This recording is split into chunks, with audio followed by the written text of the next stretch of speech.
Hacker atau peretas pro-Palestina Omar A. sempat diculik mata-mata Israel beberapa waktu lalu. Dia sempat disiksa tim mata-mata Israel Mossad saat diasingkan di sebuah kabin. Namun beruntungnya, penyiksaan itu tidak berlangsung lama.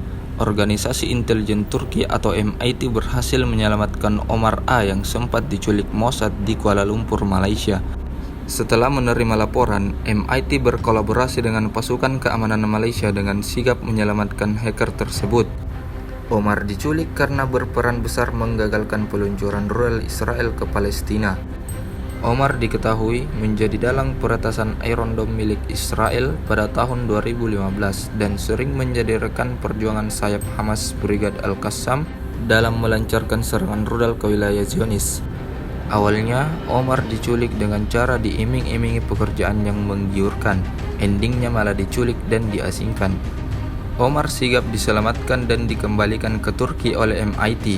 Malaysia kemudian menetapkan 11 tersangka yang ikut terlibat dalam kasus penculikan hacker pro-Palestina tersebut.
Download Tribun X sekarang, menghadirkan lokal menjadi Indonesia.